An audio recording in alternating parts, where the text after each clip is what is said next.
అందరికీ వందనాలండి. ఎలా ఉన్నారు? అందరూ బాగున్నారు. దేవుడు మరొక దినాన్ని మనకు అనుగ్రహించినందుకే ముందుగా దేవదేవునికి కృతజ్ఞతాస్తుతులు స్తోత్రాలు చెల్లించుకుందాం.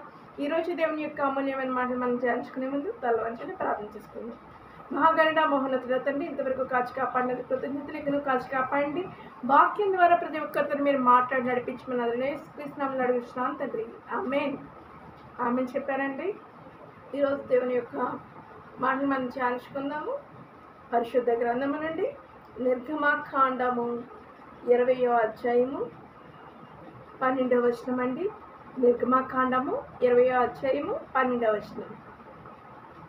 నీ దేవుడైన యెహోవా నీకు అనుగ్రహించు దేశంలో నీవు దీర్ఘాయుష్మంతుడవగునట్లు నీ తండ్రిని నీ తల్లిని సన్మానించుము. దేవుని యొక్క 10 ఆజ్ఞల్లో మొదటి ఆజ్ఞ నీ తల్లిదండ్రులని సన్మానించు. ఎందుకు దేవుడు సన్మానించమన్నాడంటే, నీకు దీర్ఘాయుష్మంతుడు అవ్వాలంటే నీ తల్లిదండ్రులని సన్మానించే వారముగా ఉన్నామా, లేకపోతే వారిని విడిచిపెట్టే వారముగా ఉన్నామా అనేది నేటి యువతరమే కాదండి, ప్రతి ఒక్కరము కూడా ఆలోచించాలి. ఈరోజు మన తల్లిదండ్రుల స్థానంలో రేపు మనం ఉంటాం. మనకి బిడ్డలు పుడతారు. అయితే నీవు ఏ కార్యము చేస్తే ఆ కార్యమే నీకు కూడా వస్తుందని చెప్తుంది కదా. పెద్దలు అంటారు కదండి, మనము ఏది చేస్తే అది మనకి తిరిగి వస్తుంది. నిజమే కదా. ఒక బంతిని ఫోర్స్గా నేల కొట్టినప్పుడు ఏమవుతుందండి, తిరిగి అంతే ఫోర్స్గా మన మీదకి వస్తుంది. నిజమే కదా. అదే రీతిగా మనము మన తల్లిదండ్రులకి ఏం చేస్తున్నామో అదే రీతిగా మనకు కూడా జరుగుతుంది. ఆలోచిస్తున్నారా, లేకపోతే విడిచిపెడుతున్నారా? ఎన్ని ఒత్తిడిలు ఉన్నా కుటుంబం పైన ప్రేమ కలిగి ఉండాలి. కుటుంబాన్ని విడిచిపెట్టే వరముగా ఉండకూడదండి. నిజమే, వివాహం అయిన తర్వాత ఒక కుటుంబం ఏర్పడుతుంది. కానీ మనల్ని కన్నవారిని, ఆడవాళ్ళమైనా మగపిల్లలైనా సరే, కన్నవారిని విడిచిపెట్టకూడదు. కన్న తల్లిదండ్రులు ఎంతో, అత్తమామలకు కూడా అంతే అనే రీతిగా మనము ఉండాలండి.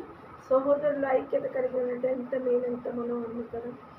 ఇదే విధంగా దేవుడు చెప్తున్నాడు, నిన్ను పంపించే దేశంలో దీర్ఘాయుష్మంతుడు అగినట్లు నీ తల్లిని తండ్రిని సన్మానించు.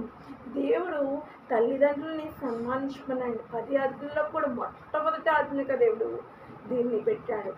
అయితే తల్లిదండ్రులను సన్మానించే వారుగా ఉందామండి. తల్లిదండ్రుల్ని ప్రేమించే వ్యక్తులుగా ఉందాం. మనము చూస్తున్నాం, చాలా న్యూస్లో కూడా చూపిస్తున్నాం. చాలా చోట్ల విడిచిపెడుతున్నాం. అనాథాశ్రమంలో, రోడ్డు పక్కన ఇలాగ చాలా దారుణంగా ప్రవర్తించే వారు కూడా ఉన్నాం. అయితే అదే రీతిగా మనము ఉంటే మనకి జన్మించే పిల్లలు కూడా రేపు అదే స్థితిలో మనల్ని పెడతారని ఒక్కసారి ఆలోచించుకోండి. దేవుడు చెప్తున్నాడు, మనం ఏది చేస్తే అదే వస్తుంది. తల్లిని తండ్రిని సన్మానించమని ఆయన చెప్పాడు. అది మంచి మాటే కదండి. మనము తల్లిదండ్రులు ఏది చేస్తే పిల్లలు కూడా అదే చేస్తారు. నిన్ను చూసి నీ బిడ్డలు నేర్చుకుంటారనేది ఒకసారి ఆలోచించండి. భార్య భర్తని గౌరవించాలి, భర్త భార్యను ప్రేమించాలి. అప్పుడే కుటుంబం అనేది సవ్యంగా నడుస్తుంది. పిల్లలు తల్లిదండ్రులు ఎలా ఉన్నారో అది చూసి నేర్చుకుంటారు. నిన్ను వలె నీ పొరుగు వారిని ప్రేమించు అని దేవుడు ఇక్కడే రాయబడి ఉందండి. దేవుని యొక్క 10 ఆజ్ఞలు ఒకసారి మనం ధ్యానించుకుందామండి. మొదటిగా నీ దేవుడైన నిర్గమకాండం 20వ అధ్యాయంలో 12వ వచనం కాడ నుంచి ధ్యానించుకుందామండి. నీ దేవుడైన యెహోవా నీకు అనుగ్రహించే దేశంలో నీవు దీర్ఘాయుష్మంతుడు ఉన్నట్లు నీ తండ్రిని నీ తల్లిని సన్మానించు. తల్లిదండ్రులని సన్మానించమని దేవుడు మొదటిగా చెప్పాడండి. రెండోదిగా నరహత్య చేయకూడదు. నరహత్య అనేది చాలా పాతకం అండి. చాలామంది ఏం చేస్తున్నామంటే చంపడానికే ఆలోచిస్తున్నాం. మనం చంపుకోవడం కూడా నరహత్యే. తర్వాత వ్యభిచరింపకూడదు. వ్యభిచరింపకూడదు అనేది పాపం చేయడం వలన వచ్చే జీవితము మరణం. అయితే ఒక స్త్రీని మోహం చూపుతో చూచువాడు అప్పుడే తన హృదయంలో పాపం చేస్తున్నాడంటండి. వ్యభిచారం ఆ తలంపు ఎప్పుడైతే వచ్చిందో ఆ తలంపులోనే మనము పాపం చేస్తున్నాం. ఆ పాపము నుంచి విడిపించబడాలండి. తల్లిదండ్రులని ప్రేమించకపోవడం కూడా ఒక పాపమే, నరహత్య చేయడము పాపమే, వ్యభిచరించడము పాపమే, మోహపు చూపుతో చూడడము పాపమే. తర్వాత నీ పొరుగువాని మీద అబద్ధ సాక్ష్యం పలకూడదంటే అబద్ధ సాక్ష్యము అనేది పలుకుతున్నావేమో, అబద్ధ సాక్ష్యము పలకద్దండి.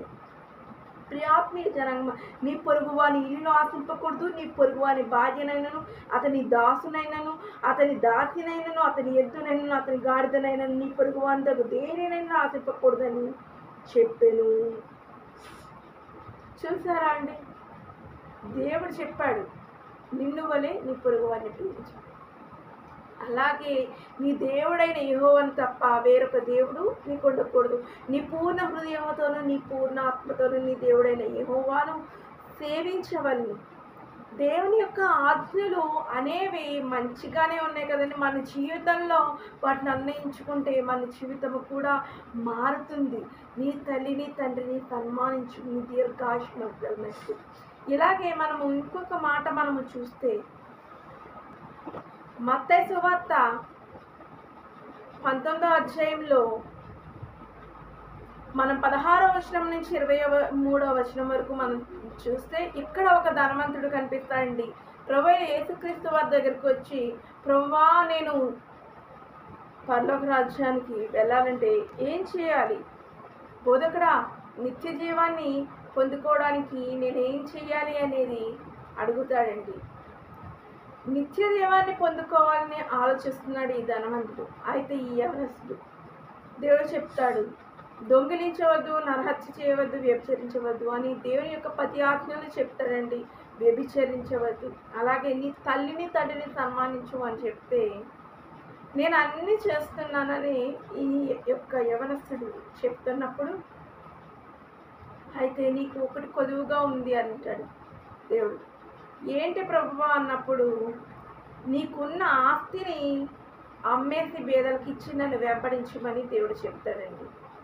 అయితే అతడు మిగిలిన ఆస్తి గలవాడు కనుక ఏం చేస్తాడంటండి, వ్యసనపడి వెళ్ళిపోతాడు. అప్పుడు దేవుడు చెప్తాడు, నిశ్చయంగా చెప్తున్నాడు, ధనవంతుడు పరలోక రాజ్యంలో చేరుట దుర్లభం, దానికంటే సూది బెజ్జంలో ఒంటె దూరుట చాలా ఇదండి.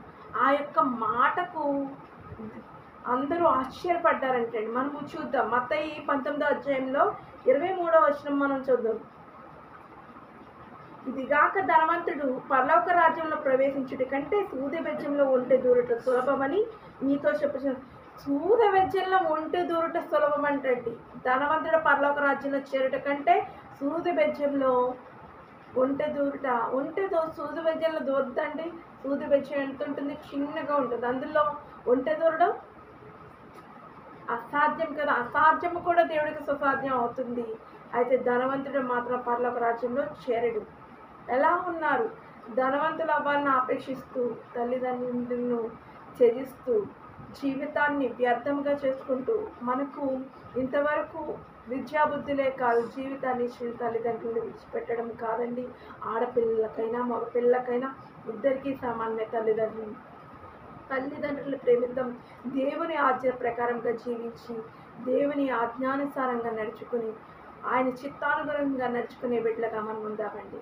దేవుడి పరిశుద్ధ వాక్యాన్ని మన వెనుకల్లో ఫలింప చేయను గాక. ఆమేన్.